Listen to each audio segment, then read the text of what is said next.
Olá, amigo vestibulando, tudo bem com você? Seguinte, o tema da nossa aula de hoje é o Maghreb e o início da Primavera Árabe, tá certo? Vamos lá? Bom, o Maghreb é uma região, é o nome dado a uma região do território africano, uma região que fica no norte, noroeste da África, tá certo? O Maghreb ele é composto pelo Marrocos, pelo Saara Ocidental, pela Argélia, Tunísia, Mauritânia, Líbia, tá certo? Uma série de países do norte da África Setentrional, que também é conhecida como África Islâmica. Por quê? Bom, essa região norte da África, ela tem uma característica diferente do restante do continente africano. Por quê? Ela tem como características a maioria dos países são muçulmanos, são do Islão, tá certo? E outra, o petróleo. O petróleo é uma das maiores fontes de riquezas dessa região. Além do que, a agricultura também tem um grande destaque por conta da sua proximidade com o mar Mediterrâneo, o que promove um clima mediterrâneo no extremo norte do continente africano, assim como tem um clima mediterrâneo no extremo sul da África também. Tá certo? Essa região do Maghreb, ela já foi conhecida como África Menor. Por quê? África Menor, ela teve esse nome durante o período que ela esteve sob domínio, né, do Império Romano, tá certo? Vamos avançar no tempo aqui, para o século XIX. No século XIX, nós tivemos a partilha do continente africano entre as potências europeias. E essa partilha gerou uma série de problemas que perduram até hoje, tá? Como guerras tribais.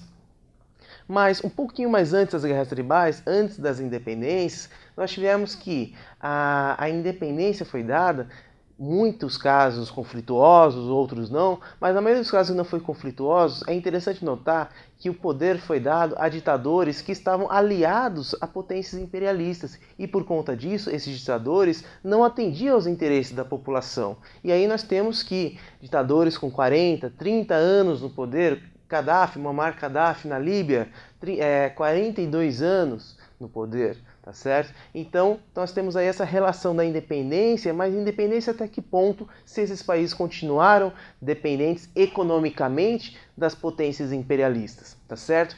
Aí eu separei aqui para vocês, caros estudantes, alguns dos principais casos, né, e há pouquíssimas características, né, um resumão aqui das características dos países que passaram por essa chamada Primavera Árabe. Vamos lembrar que a Primavera Árabe ficou assim conhecida, um conjunto de manifestações que passam a ocorrer a partir ali de 2011 em países do norte da África e do Oriente Médio, tá certo? O que foram essas manifestações? Essas manifestações foram manifestações populares, tá, em sua maioria populares, por conta de questões relacionadas à educação, a questões relacionadas à democracia, a falta de liberdade, direitos civis, a opressão desses governos ditatoriais, corrupção desses poderes, tá certo? Então, por conta disso, nós tivemos essas manifestações que, por ser manifestação popular, né, ainda mais em países tão fechados e muitas vezes dominados pelo islamismo, tá?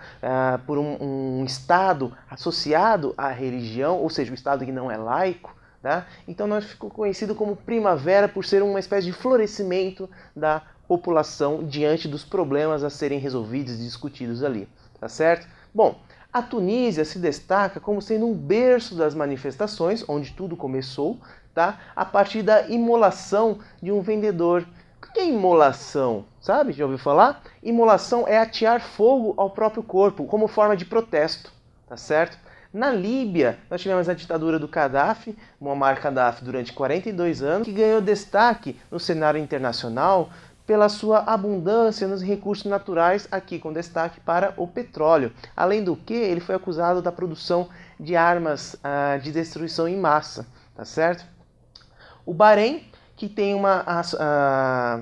digamos assim, uma orientação pró-Ocidente, e então por conta disso, a sua monarquia, que esteve no poder durante décadas, recebeu muita ajuda de países do Ocidente, até agora essa onda de manifestações que abalaram totalmente a situação política do Bahrein.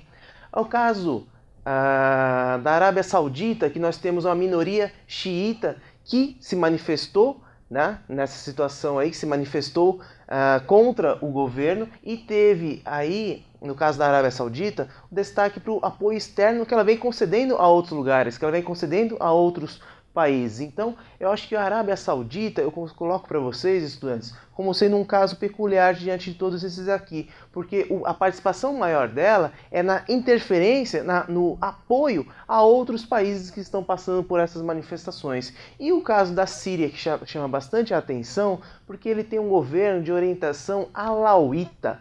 O que é alauíta? Alauíta é como se fosse uma vertente dos xiitas, uma vertente muito mais branda, porque eles são um governo muito mais aberto a diferenças culturais, a diversidades dentro do islamismo. Por quê? É interessante notar que a Síria é um país que recebe refugiados tanto da Jordânia, quanto da região da Palestina, quanto do Egito e de toda a região em volta ali. Então talvez seja até por isso esse governo mais aberto, tá?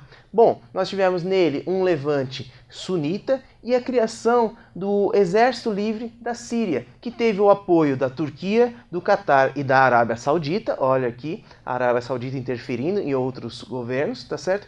Enquanto que o governo alauíta teve apoio financeiro e militar da Rússia e do Irã, tá certo? Esse é o nosso panorama geral aqui do início da Primavera Árabe. Um abraço, até a próxima e tchau!